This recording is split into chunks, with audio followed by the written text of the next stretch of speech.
नमस्कार साथियों, जय हिंद, जय भारत। कैसे हैं आप सभी? तो एक स्पेशल अनाउंसमेंट आप सभी के लिए किया गया था कि आप सभी को केजीएस एमपीपीएससी पर करंट अफेयर्स और मध्य प्रदेश जिला दर्शन स्टैटिक पोर्शन अब इनकी क्लासेस अलग-अलग मिलेंगी। ये जो क्लासेस आपकी आज से करंट अफेयर्स की शुरू हो रही है, ये स्पेशल क्लास रहेगी और ये आपको वीडियो सेगमेंट में मिला करेगी। जो आप जिला दर्शन की क्लास लेते हैं वो आपको लाइव क्लास के रूप में मिलती है और आपको लाइव सेगमेंट में आपको चैनल पे मिल जाएगी और वीडियो सेगमेंट के चैनल पे आपको ये क्लासेस मिला करेंगी। ये तैयारी आप लोगों के लिए 2026 को ध्यान में रखकर कराई जा रही है। जो स्पेशल करंट अफेयर्स जिसे हम मध्य प्रदेश के रूप में शुरू कर रहे हैं और बहुत सारा करंट अफेयर्स हमने जिला दर्शन में भी कर लिया है क्योंकि अब एक नई शुरुआत है। एक नए तरीके से हम पढ़ेंगे तो आप लोग करंट अफेयर्स की कॉपी अब अलग रखेंगे और लगभग आपको इसी समय के आसपास डेली पर मिनट परफेक्ट के हिसाब से जो मैंने स्ट्रेटेजी बताई थी वहां आपको करंट अफेयर्स अब डेली मिला करेगा। तो आप लोग अपनी कॉपी पेन तैयार रखिए, चीजों को समझते चलेंगे, एक एक चीजों को लिंक बना के याद करते हुए चलेंगे। तो यहाँ तक अगर मेरी बात क्लियर हो तो फिर हम लोग आज अपने करंट अफेयर्स की शुरुआत करते हैं बिना समय गंवाए। और डेली आप लोगों को अगर आप लोग लिखना चाहें तो करंट अफेयर्स भी लिख सकते हैं, शॉर्ट्स में लिख सकते हैं। यहाँ भी डेली आपको अगली क्लास में अनाउंसमेंट होगा टॉपर्स का। जिला दर्शन के स्टैटिक पोर्शन के टॉपर्स अलग होंगे और करंट अफेयर सेगमेंट के टॉपर्स अलग होंगे। तो आज हम शुरू करते हैं अपना करंट अफेयर्स। पर मिनट परफेक्ट के हिसाब से ही हम चलेंगे जैसा हम जिला दर्शन में चलते थे, लेकिन यहाँ केवल और केवल आप करंट अफेयर्स पढ़ेंगे। ठीक। तो इकोनॉमिक सर्वे के कुछ फैक्ट्स भी हमने जानना शुरू कर दिए थे। इकोनॉमिक सर्वे में आपको प्राइमरी, सेकेंडरी और टर्सरी इन तीनों सेक्टर का योगदान लिखना है। तो हेडिंग डाल लीजिए प्राथमिक क्षेत्र जो आपका कृषि से संबंधित होता है, पशुपालन से संबंधित होता है। द्वितीयक क्षेत्र और तृतीयक क्षेत्र। यहां से सवाल बन सकता है कि किसका योगदान अर्थव्यवस्था में ज्यादा है, किसका कम है, या आपको सीक्वेंस दे सकते हैं वे। तो पहला, दूसरा, तीसरा, प्राथमिक क्षेत्र, द्वितीयक क्षेत्र और तृतीयक क्षेत्र। तो देखिए प्राथमिक में है 4 अक्षर, तो आपको 4 लिखना है और 4 के साथ एक 4 और लिख देंगे। जब आप सब लोग प्राइमरी अपना लक्ष्य फोकस करेंगे प्राथमिक रूप से तो किसी से 36 का आंकड़ा नहीं होगा। तो 44.36 याद रखना है प्राथमिक क्षेत्र में। ठीक है। जब आप लोग वोट डालते हैं 18 साल की उम्र में तो दूसरा वोट कब डालते हैं? 19 साल की उम्र में। तो याद रखना 19.03%। और तृतीयक क्षेत्र इसका आप 36.61 याद रखिएगा। याद हो गए तीनों? प्राथमिक में 44.36, द्वितीयक 19.03 और तृतीयक हो जाएगा 36.61। यहां तक क्लियर हो गया? जब 3 दोस्त हो जाते हैं तो उनसे भी कोई 36 का आंकड़ा नहीं लेता, यानी लड़ाई नहीं करता। ये आपकी सिंपल सा लिंक है, ये बहुत इंपॉर्टेंट है। पूछ सकता है कि प्राथमिक, द्वितीयक, तृतीयक का आपको कूट मिलान के रूप में भी दे सकता है। ठीक है, याद रहेगा। चलिए आगे बढ़ते हैं। कितने शहरों को मॉडल इलेक्ट्रिकल सिटी के रूप में नामित किया गया है? मॉडल इलेक्ट्रिकल सिटी, ये शायद आपका रिपीट भी हो रहा होगा। तो इसमें 4 आपको नगर देख लेने हैं जो महानगर हैं। भोपाल, इंदौर, जबलपुर, रिपीट कीजिएगा हमारे साथ, भोपाल, इंदौर, जबलपुर, ग्वालियर, और एक हो जाएगा उज्जैन। 5 शहर हैं, भोपाल, इंदौर, जबलपुर, ग्वालियर, उज्जैन। क्लियर? तो हमने 4 चीजें देख ली, आगे बढ़ते हैं। अब आपको देखना है कि ये जो प्राथमिक क्षेत्र है, इस प्राथमिक क्षेत्र में भी किस सेक्टर का कितना योगदान है। अगला लिखिएगा प्राथमिक क्षेत्र, कृषि, पशुपालन, इन सब का भी अर्थव्यवस्था में कितना प्रतिशत योगदान है। ये आपका इकोनॉमिक सर्वे का क्वेश्चन है। ठीक है, क्लियर हो पा रहा है इतना? तो कृषि का योगदान 30.90, 30.90। तो कृषि सरकार क्या चाहती है कि कृषि में कोई 1 रुपए लगाए तो 3 रुपए कमाए, हालांकि ऐसा होता नहीं है। तो याद रखना 30 रुपए लगा के सरकार चाहती है 90 रुपए बने, 30 या 90। तो कृषि में 30.90 ऐसे याद रखिएगा। ठीक। पशुधन का योगदान, क्या पशु हमेशा हमारा साथ देते हैं? बिल्कुल देते हैं। तो 7.45 याद रखिएगा। कृषि में 30 लगा के 90 मिलता है, हालांकि ऐसा होता नहीं है। पशुधन 7.45 याद रहेगा। फिर मत्स्य पालन,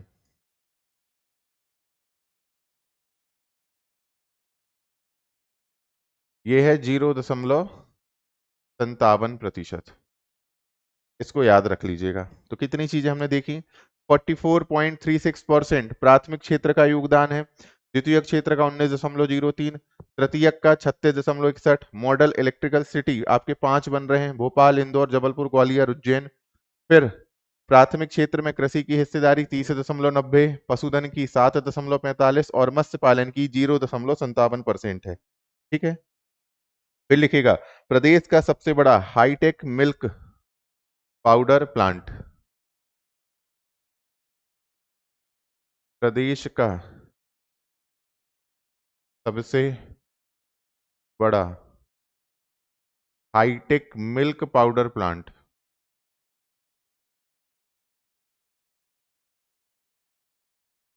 यानी दूध पाउडर का प्लांट। अब बताइए सबसे ज्यादा दूध पाउडर की जरूरत कहाँ पड़ेगी? चाय के लिए भी पड़ती है और भी काम के लिए पड़ती है। तो सबसे ज्यादा दूध पाउडर कहाँ रिक्वायरमेंट होगी? जहां सबसे ज्यादा जनसंख्या होगी। जहां सबसे ज्यादा जनसंख्या होगी वहां सबसे ज्यादा दूध की डिमांड भी होगी। दूध की डिमांड होगी, दूध पाउडर की भी डिमांड होगी। तो इसका उत्तर आप क्या लगाएंगे? इंदौर।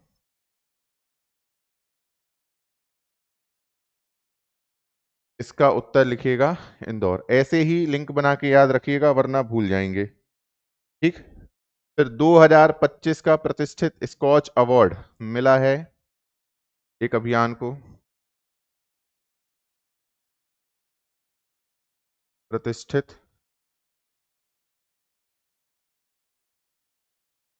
Skoch award. कोई बता सकता है किसे मिला है? कोई गेस कर सकता है? तो ये नर्मदापुरम की एक पहल है, वहां के कलेक्टर की, बहुत बढ़िया। सीटी बजाओ बच्चे बुलाओ, सीटी बजाओ बच्चे बुलाओ, नर्मदापुरम। नर्मदापुरम से याद रखिएगा कोकून मंडी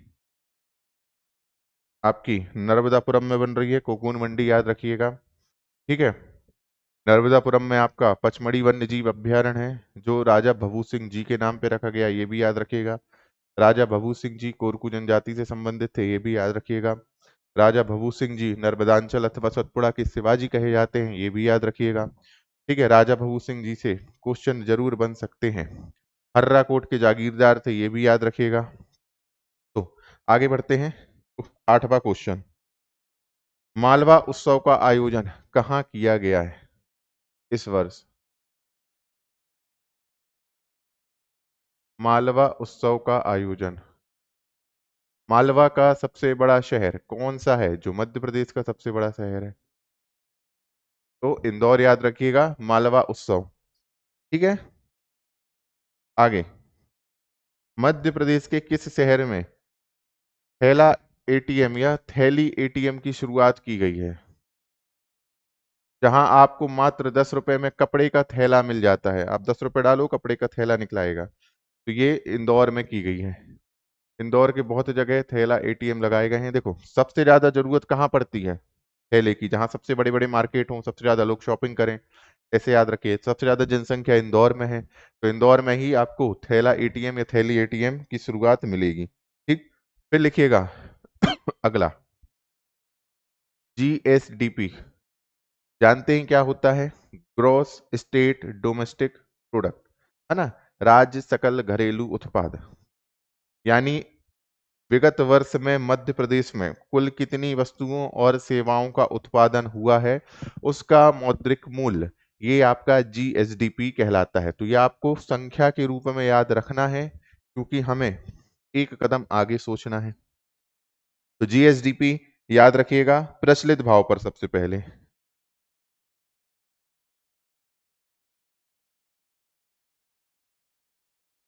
प्रचलित भाव पर आराम से याद हो जाएगा, लिखिएगा 15/03/395। याद होगा 15/03/395। ऐसे याद रख लेना जैसे किसी की डेट ऑफ बर्थ है, 15 मार्च 395। तो 15,03,395 ये प्रचलित भाव पर मध्य प्रदेश की जीएसडीपी है। ठीक। और क्वेश्चन ये बन सकता है कि प्रचलित भाव पर मध्य प्रदेश के जीएसडीपी में पिछले वर्ष की तुलना में 2023-24 की तुलना में कितने % की वृद्धि हुई है। तो प्रचलित भाव में 11.5% की वृद्धि, यानी लगभग 11% जीडीपी हमारी बढ़ गई पिछले साल की तुलना में। यानी 11% वस्तु और सेवाओं का प्रोडक्शन ज्यादा हुआ है। याद रहेगा प्रचलित, अगर आपको प्रचलित होना है तो एक एक करके सारे विषय अच्छे से तैयार करने पड़ेंगे, है ना। और पांचों उंगली एक समान तैयार करनी पड़ेगी। तो 11.5 प्रचलित भाव पर और 15,03,395 ये है टोटल वैल्यू के रूप में, टोटल मूल्य है अपने जीएसडीपी का। इतनी वस्तु और सेवाओं का उत्पादन हुआ है प्रचलित भाव पर। ठीक है, याद रहेगा जीएसडीपी। इसके अलावा स्थिर भाव पर लिखिएगा।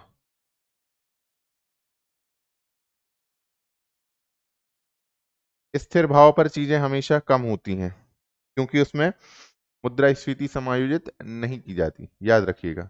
ठीक है, 7,12,260, 7,12,260 करोड़ रुपए।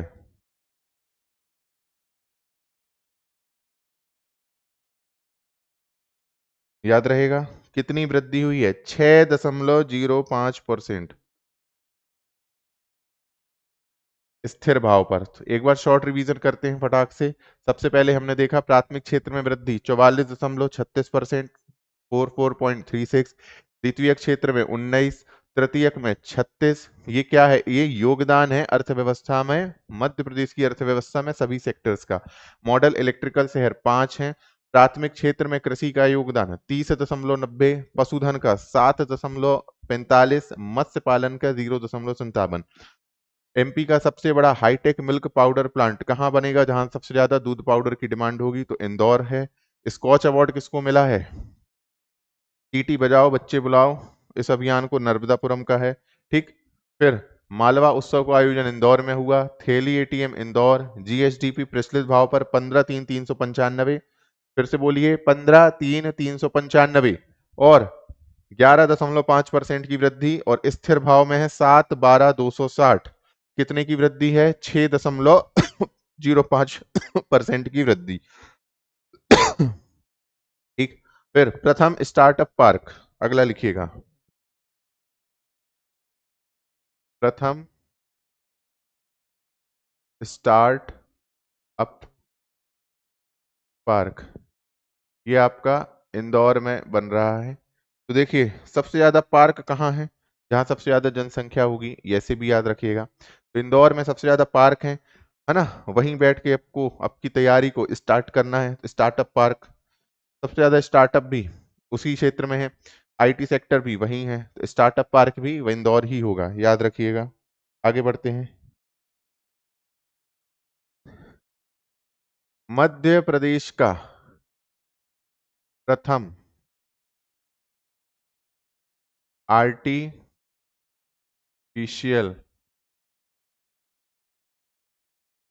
इंटेलिजेंस पार्क, एआई पार्क, ये कहाँ बन रहा है, तो मध्य प्रदेश की कौन सी सिटी फिनटेक सिटी के रूप में विकसित की जा रही है, इंदौर। टेक ग्रोथ कॉनक्लेव कहाँ हुआ है, इंदौर, है ना। आईटी पार्क्स कहाँ ज्यादा डेवलप किए जा रहे हैं, इंदौर। मध्य प्रदेश में किस शहर में सबसे ज्यादा पैसा भी है? इंदौर। तो ऐसे याद रखिएगा, सबसे ज्यादा जनसंख्या भी है? इंदौर। सबसे ज्यादा टेक्नोलॉजी को कहाँ बढ़ावा मिल रहा है? इंदौर। तो इंदौर में ही एआई पार्क आपका बनेगा, क्योंकि अब किस चीज का दौर है? आर्टिफिशियल इंटेलिजेंस का दौर है, कृत्रिम बुद्धिमत्ता का दौर है ना, रोबोटिक्स का दौर है, चैट जीपीटी जीपीटी का दौर है, इसके अलावा आपके बिग डेटा का दौर है, क्लाउड कंप्यूटिंग का दौर है।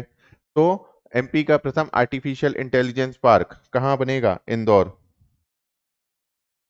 फिर जल गंगा संवर्धन अभियान नाम सुना है, जल्दी से बताएंगे कि कौन सा जिला इसमें प्रथम रहा है? जल गंगा संवर्धन अभियान, इसकी थीम क्या रही है? ये नोट कर लीजिएगा, लिखिएगा इसमें।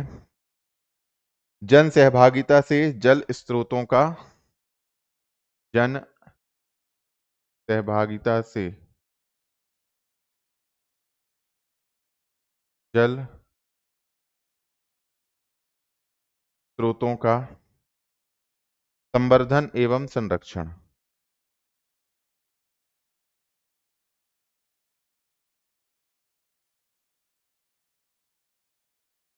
जन सहभागिता, है ना, विदाउट पब्लिक पार्टिसिपेशन कुछ होगा नहीं, जनता को इसमें सहभागी बनाया गया है। ठीक। जल गंगा संवर्धन अभियान, बहुत सारे वाटर रिसोर्सेज को फिर से जीवित किया गया है। तालाब, पोखर, स्थानीय नदियां, पहाड़ी नदियां, कुएं, बावली, ये सारी चीजें, वृक्षारोपण कार्यक्रम, बहुत सारी चीजें इसमें की गई हैं। नेक्स्ट, योगेंद्र भदौरिया जी का नाम याद रखिएगा।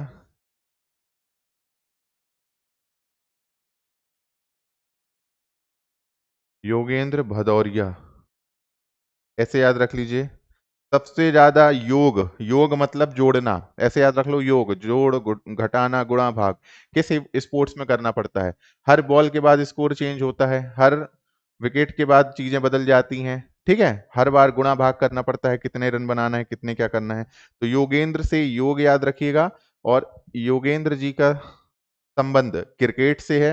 इनका सिलेक्शन किस चीज में हुआ है? दिव्यांग भारतीय क्रिकेट टीम में। ग्वालियर से हैं आप, बहुत सम्मान की बात है हमारे लिए, अपने मध्य प्रदेश वासियों के लिए। भारतीय दिव्यांग क्रिकेट टीम में इनका चयन हुआ है। तो आपसे पूछा जा सकता है कि योगेंद्र भदौरिया जी का संबंध किस खेल से है? योगेंद्र भदौरिया जी जो हाल ही में भारतीय क्रिकेट टीम यानी दिव्यांग क्रिकेट टीम में जिनका सिलेक्शन हुआ है, चयन हुआ है, वो किस जिले से हैं? तो याद रखना, ग्वालियर। और सबसे ज्यादा योग कौन करता होगा? ग्वाले लोग हमारे सुबह से उठते हैं, गाय भैंस चराएंगे, योग करेंगे, या सबसे ज्यादा योग, है ना, दूध बेचना है, ये सारी चीजें करना है, तो योग यानी जोड़ना कौन करेगा? ग्वाले साहब हमारे। तो योगेंद्र जी ग्वालियर से हैं और क्रिकेट से संबंधित हैं। ठीक। फिर प्रदेश का प्रथम क्रोकोडाइल रिसर्च सेंटर कहाँ बन रहा है? प्रदेश का प्रथम क्रोकोडाइल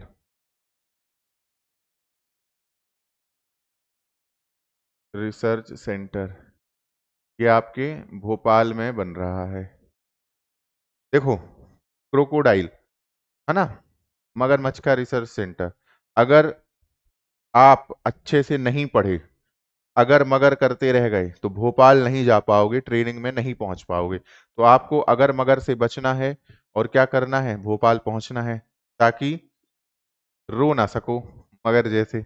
अगर मगर नहीं करना है ना, नहीं तो भोपाल नहीं पहुंच पाओगे। तो क्रोकोडाइल याद रखना, भोपाल में बन रहा है क्रोकोडाइल रिसर्च सेंटर, याद रहेगा। फिर मध्य प्रदेश को किस मिशन के लिए बेस्ट राज्य का दर्जा मिला है? मध्य प्रदेश को किस मिशन के लिए, तो मध्य प्रदेश को किस मिशन के लिए बेस्ट राज्य का दर्जा? अभी गवर्नमेंट बहुत ज्यादा गौवंशों को प्रोत्साहन दे रही है, गाय का दूध भी खरीदेगी, प्रति गाय जो मानदेय था वो भी बढ़ा दिया है, ठीक है, गौपालकों को भी संरक्षण दे रही है, ठीक। इसके अलावा कामधेनु आपकी योजना भी शुरू हुई है ना। बहुत सारी हाईटेक गौशालाएं भी बननी है। तो बेस्ट राज्य किस मिशन के लिए? राष्ट्रीय पशुधन मिशन के लिए मध्य प्रदेश को मिला है।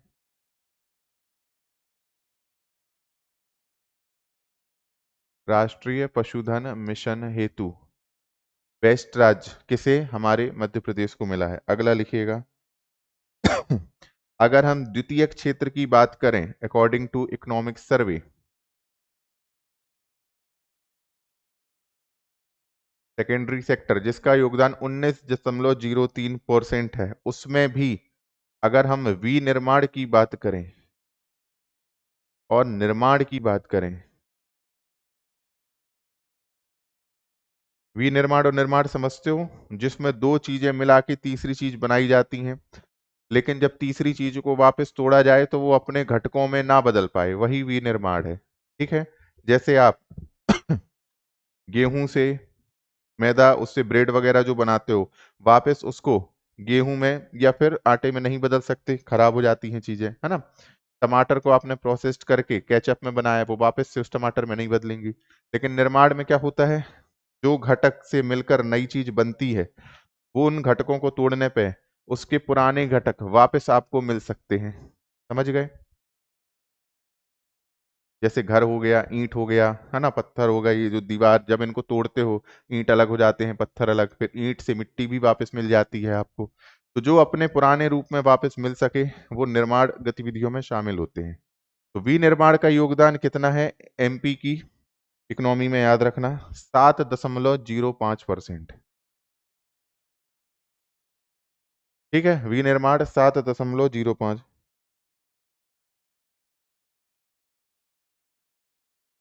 आगे लिखिएगा। निर्माण का कितना है? 9.03%। ये इसलिए जरूरी है क्योंकि मुख्य परीक्षा में भी एक बार प्रश्न पूछा जा चुका है कि 2 मार्कर में कि मध्य प्रदेश में विनिर्माण का योगदान कितना परसेंट है, इसलिए यहाँ ये याद रखना है। फिर तृतीय क्षेत्र लिख लीजिए। तो आपका प्राथमिक, द्वितीयक, तृतीयक तीनों हो गया। इकोनॉमिक सर्वे के भी सभी डेटा को हम इसी तरह कवर कर लेंगे। तृतीय क्षेत्र का योगदान किसका कितना है? जो व्यापार,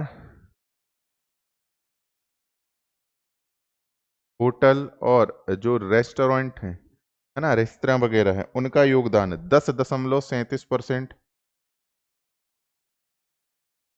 10-10 रुपए की चीज खाने अपन कहाँ जाते हैं? होटल में, रेस्टोरेंट में, ऐसे याद रखिएगा। रेलवे का 0.94%। ये आपको याद रखना है, ठीक। आगे बढ़ते हैं।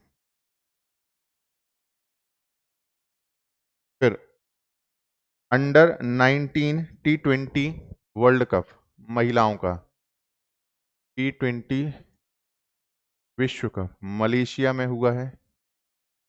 क्यों जरूरी है हमारे मध्य प्रदेश के लिए? क्योंकि मध्य प्रदेश से 3 बच्चियां अंडर 19 में गई हैं।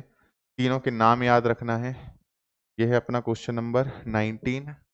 फैक्ट चूंकि ज्यादा ही हो चुके हैं, पर मिनट परफेक्ट की स्ट्रेटेजी के हिसाब से हम सही चल रहे हैं, आगे ही चल रहे होंगे। तो मलेशिया में अंडर 19 T20 विश्व कप किसका? महिलाओं का।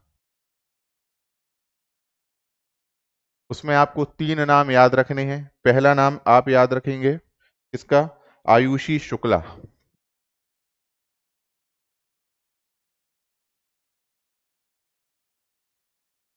ठीक, दूसरा नाम याद रखेंगे अनादि तागड़े।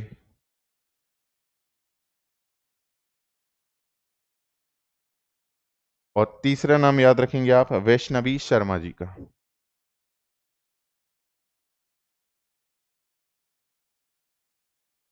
ये तीनों ही क्रिकेट से संबंधित हैं।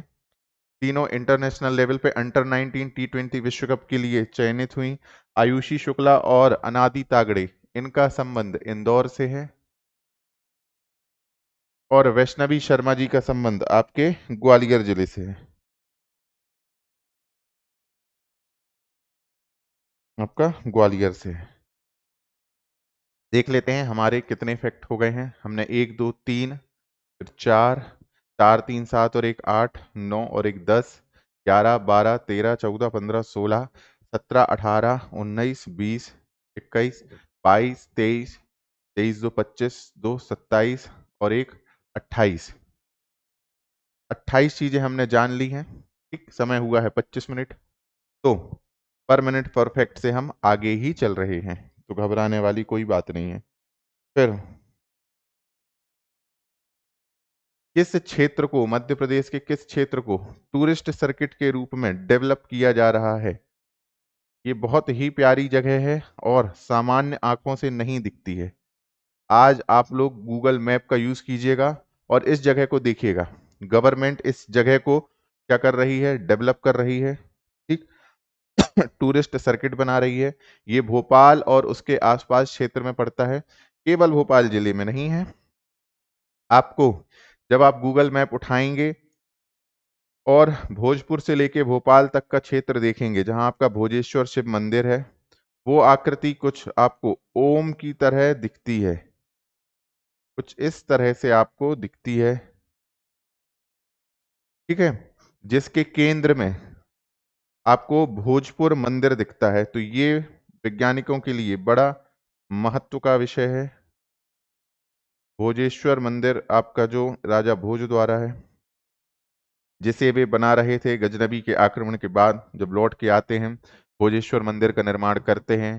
तो जो लक्ष्मीकर्ण होता है कलचुरी शासक, जिसे हिंद का नेपोलियन कहते हैं, तो लक्ष्मीकर्ण सोमेश्वर प्रथम और भीम प्रथम चालुक्य के साथ मिलकर किसको पराजित कर देता है? राजा भोज को, जिसके कारण वो मंदिर नहीं बन पाता और वो मंदिर अधूरा रहता है। हाल ही में इस भोजेश्वर मंदिर को यूनेस्को की टेंटेटिव सूची में भी शामिल किया गया था, याद है 2024 में। तो 15 अस्थायी स्थलों में ये आपका भोजेश्वर मंदिर भी है, जो ओम वैली के केंद्र में स्थित है। और इस वैली के एक सिरे पर आपका भोपाल स्थित है, और ये आपको गूगल मैप के माध्यम से दिखती है। ओम वैली बहुत बड़े क्षेत्र में है।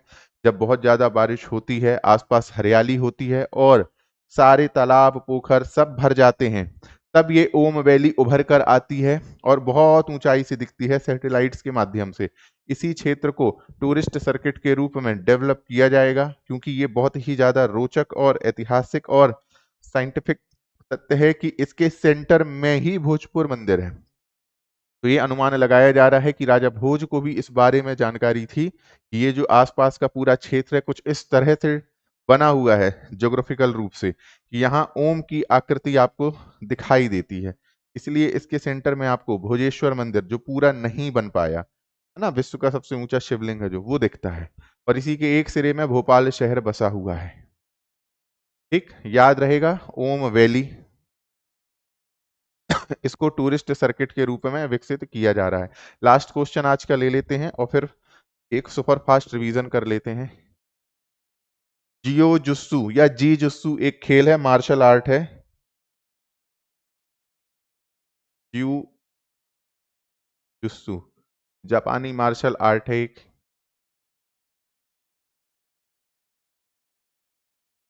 उसमें याद रखिएगा आप कि रोहिणी कलम देवास की हैं। ये देश की पहली महिला जी जुस्सू कोच बनी है। देश की प्रथम महिला जियो जुस्सू या जी जुस्सू कोच बनी है। कहाँ से हैं? रोहिणी कलम देवास से हैं। तो ऐसे याद रखना, ये जी जुस्सू आपसे लिखते ही नहीं बन रहा है, तो कलम से लिख नहीं पा रहे हो। याद रहेंगे? ठीक है, फटाक से एक रिवीजन करते हैं। सबसे पहले हमने प्राथमिक क्षेत्र का योगदान 44.36% देखा, द्वितीय क्षेत्र 19.03, तृतीय क्षेत्र 36.61। मॉडल इलेक्ट्रिकल सिटी 5 है, भोपाल, इंदौर, जबलपुर, ग्वालियर, उज्जैन। प्राथमिक क्षेत्र कृषि, पशुधन, मत्स्य पालन। कृषि में 30.90, पशुधन में आपका कितना है 7.45, मत्स्य पालन 0.57। सबसे बड़ा hitech milk powder plant Indore. Skoch award किसको मिला है? सीटी बजाओ बच्चे बुलाओ नर्मदापुरम का है। मालवा उत्सव इंदौर में हुआ है। थैली एटीएम इंदौर। जीएसडीपी कितना है 15,03,95। प्रचलित मूल्य पर 11.05% की वृद्धि हुई है। स्थिर भाव पर 7,12,260 करोड़ रुपए 6.05% की वृद्धि। प्रथम स्टार्टअप पार्क इंदौर में है। बना है प्रदेश का प्रथम एआई पार्क, ये भी इंदौर। जल गंगा संवर्धन अभियान की थीम हमने देखी, जन सहभागिता से जल स्रोतों का संवर्धन संरक्षण। योगेंद्र भदौरिया जी क्रिकेट से हैं, ग्वालियर से हैं। प्रदेश का प्रथम crocodile research centre Bhopal. Best राज राष्ट्रीय पशुधन मिशन के लिए एमपी। द्वितीय क्षेत्र में विनिर्माण का 7.5% योगदान और निर्माण में 9.03% योगदान। तृतीय क्षेत्र में व्यापार होटल रेस्टोरेंट का 10.37% और रेलवे का 0.94। अंडर 19 T20 वर्ल्ड कप में आयुषी शुक्ला, अनादि तागड़े और वैष्णवी शर्मा चुनी गई थी। तीनों के नाम क्रिकेट से हैं, याद रखिएगा। और टूरिस्ट सर्किट किसको डेवलप किया जा रहा है? ओम वैली को। ठीक। जियो जुत्सु की मार्शल आर्ट है ये। पहली महिला जियो जुत्सु कोच बनी है रोहिणी कलम जी, जो अपने देवास से हैं। ये भी आपको याद रखिएगा। ठीक। एक बार आज चूंकि पहली क्लास थी तो देख लेते हैं क्या परमानेंट परफेक्ट लागू हुआ है। तो 3 3 और 1 4। इवन अगर हम इसको भी जोड़ लें तो 5 3 8, 8 3 11 और 1 12, 12 2 14, 14 2 16, 2 18, 2 20, 20 और 1 21, 22 और 1 23 और 1 24, 25, 26, 27, 28, 29, 30, 31, 32, 33, 34, 35, 36, 37, 38, 39 और 40। लगभग 40 फैक्ट हमने 30 मिनट में किए हैं। तो पर मिनट परफेक्ट से भी हम आगे हैं, है ना। इसी तरह हमारी क्लास चलती रहेगी। जो भी आप लोग याद करते हैं उसको लिखें जरूर। फिर अगले दिन हम देखते हैं कौन बेहतर करता है, और इसी तरह याद करते रहिए। मिलते हैं अगली क्लास में। जय हिंद, जय भारत।